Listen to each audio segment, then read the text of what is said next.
Where are the Bitcoin buyers returning to this market? And is this flipping cryptocurrency bullish? Let's take a look at that in today's video. Make sure you've liked and subscribed before we get into the content. And a quick shout out to today's sponsor, which is Bybit. They do more than leverage trading, spot trading, and of course you can also stake your cryptocurrency over there for up to 300% APY. All right, let's dive into the content. Let's start out with the news headlines, looking at the adoption and development in the space. What is going on? BlackRock and Fidelity back stablecoin firm Circle in $400 million funding round. So of course, these are some of the biggest names in traditional finance and cryptocurrency. Wall Street's biggest players are preparing for wider adoption of cryptocurrencies and associated technologies. Check this out. We believe digital assets and blockchain technologies are going to become increasingly relevant for BlackRock and our clients. That's the COO saying that. So 12 months, 2 years, 4 years ago, they wouldn't be caught dead saying this. Now they are flipping. So by the time you hear it in the news, you probably could expect that they've already done some development and of course a whole lot of research into the space before they say anything like this. Taking a look at the Bitcoin price, I've got it on a macro view. Let's start with the weekly chart. This has come good over the last 24 hours. We've had a nice little bounce from 39,000. Now we've closed above 41,000. Let's drop it over to the bars just to clear some of the noise down to the daily chart. And you can see this dump was not followed through. So that's a good short-term sign. And the buyers have been coming back to support the price at the moment at $39,000. And we were looking to claim 40,600 again. Bulls must regain 40,600. And so they've done that over the last 24 hours. We had a little bit of volume come in, which is nice. Now, the next 50% level, 41,300. You can see the market's just having a little bit of a difficult time over the last 16 hours.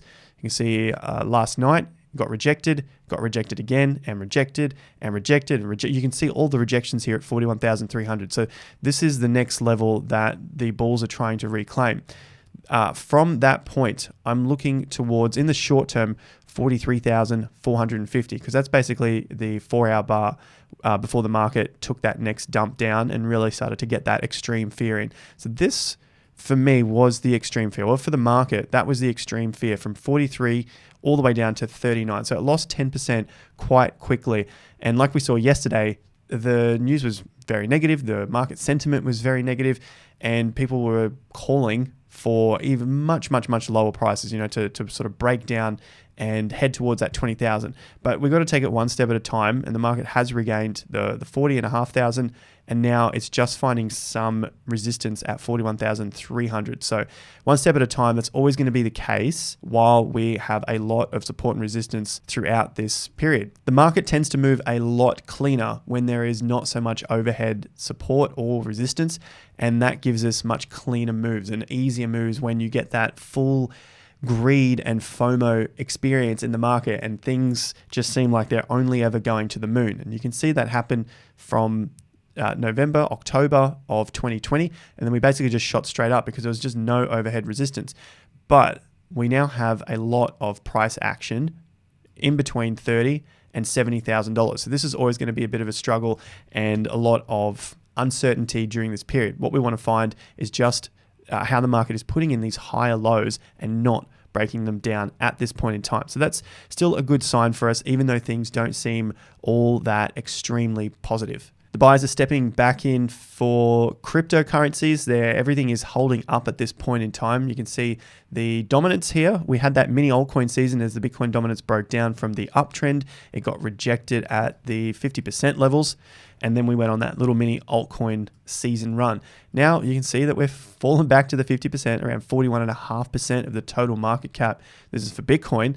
And that's giving us just some time for the cryptos to catch up, for cryptos just to, at least, if they're not moving up at this point, they're at least holding their ground. Is that enough to flip them bullish? Not sure yet. We don't know because there's just no signs of a clear trend. You can see that the market is basically sideways at this point and giving a lot of false signals. First, you get a move up, you come back to support, bounce up again, breaks the support, comes back up again. So it's a lot of false signals at this point in time. So is it enough to flip it bullish? Not yet. What we want to see is the breakdown of this zone, 41.5%, to flip the cryptos more bullish to give the cryptos a bit of a run. However, we have to be prepared for all of the market to go down if this is to break down. So there's a few steps here. If Bitcoin is able to regain, we'll probably see a little bit of a loss in cryptocurrencies. If it started to fall back again, maybe they'll gain a little bit. But I think if we're to break down from this zone at this point in time where there's still a lot of negative sentiment out there, and for Bitcoin not having regained any sort of major significant levels like around that high 40s to low 50s, then this could spell a little bit of trouble for all of the market. Meanwhile, Ethereum 2.0, I know the foundation doesn't like us calling it that, but that's what it's going to be called. Ethereum 2.0 upgrade will happen a few months after June. They were expecting it to be probably end of June, early July, which we were counting down for the 3 months leading up to that point. Of course, I don't think anyone really expected Ethereum to be on time. And how's that affecting the price chart? Well, we've seen a little bounce over the last 48 hours. And the day that we really got that drop off across the cryptocurrency space was on the 11th of April. So pretty high volume. We hadn't seen volume that high since the Russia invasion of Ukraine. And prior to that, that was the other previous lows. So at the moment, it's setting up for a reasonable short-term low. Remember, we do have overhead areas to overcome. And if we look at our short-term levels, you can see the market's really struggling at the moment, short-term, to reclaim $3,130. So down on the 4-hour chart, let's get a little bit closer to the market here. You can see same sort of deal where Bitcoin was. There's rejection here at the 10 p.m. And then the next bar. Nothing has closed above $3,130. And that also lines up with previous support levels before the market broke down.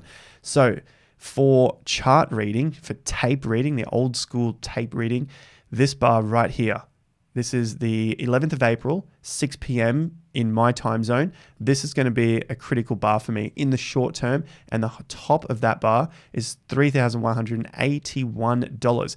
Now, the reason for that is that's where the market broke down from this structure. And you can see that the market is also finding resistance at that structure right now. So there's a lot going on at 31 to 31.50 before the market can actually reclaim that ground and then work its way a little higher yet again. Back to the daily chart, Ethereum is still looking stronger than Bitcoin. It is above the 50% level. So we can see here at 2,871, that's from the January low to the current peak. And this FOMO peak came in when Merge 2.0, a lot of that news that was coming out about Ethereum merging from proof of work to proof of stake was going to happen a lot sooner than what we currently know from the tweets.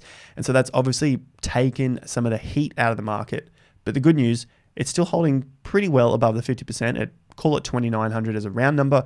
And that obviously is stronger than Bitcoin because Bitcoin at the moment on the daily has just regained the 50%. Whereas Ethereum, you can see, is much higher than that and sitting nice and comfortably above the 50% level. That strength also flows through to the ETH BTC chart, and we're following this for another altcoin season.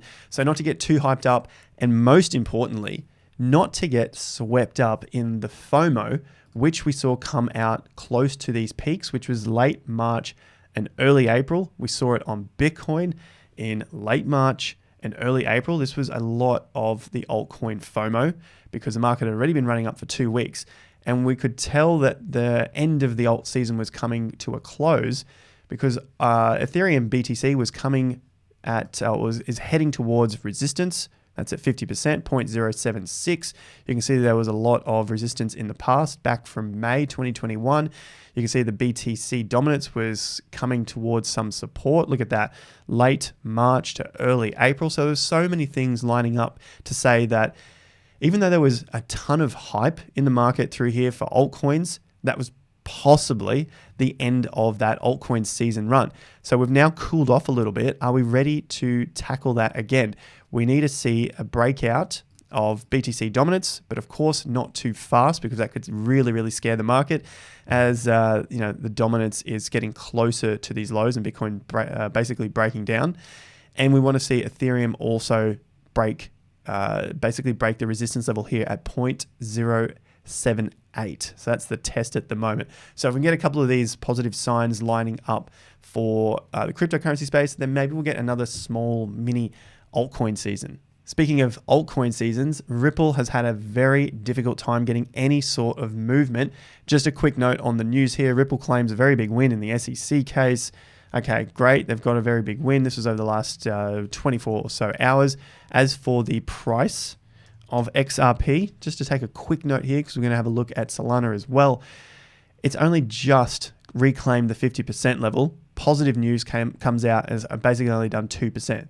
It doesn't mean that it can't do any more, but the bulls really need to reclaim the 73 cents and hold there and start to gain some more ground. So there's not that much flow into XRP at the moment, but the macro positive sign is look at all of these lows that are getting higher. So there's a lot of higher lows. Sure, there's a lot of lower highs as well, but with all the bad news, it's still managing to maintain lows and obviously get higher lows in for now.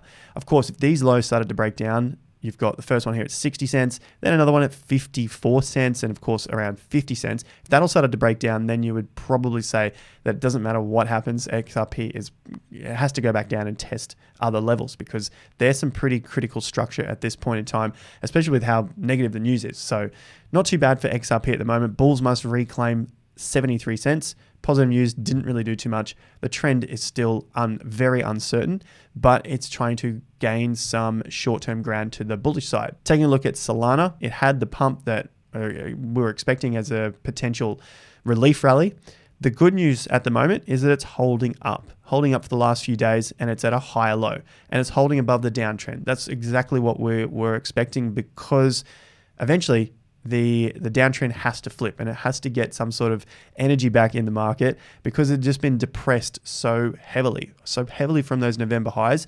And we had that little the consolidation come through before it broke to the upside. At the moment, it's still underneath the previous support zones. It's got a higher low, so it's a good sign, but it really needs to reclaim $110 sooner rather than later. Solana ETH is also struggling, but higher lows are in, so that's a good sign. Strength, it's a positive sign when you get those high lows coming in, and the drop to the downside is getting less. Bulls have to reclaim 0.0356. Now, I bring up Sol ETH. I know people don't actually trade this, but it's to get an idea of any cryptocurrencies that you're trading, how the strength is of that altcoin against the majors. If the strength of the altcoin that you're investing in is not strong against the majors, then maybe you should look for something else to invest in. But at this point, it's putting in a high-low, short-term time frame. You want to see these things hold up and start to reclaim those levels before it can test the previous resistance levels. So they're at 0.04 of an ETH, and then the 50% at the moment is at 0.045.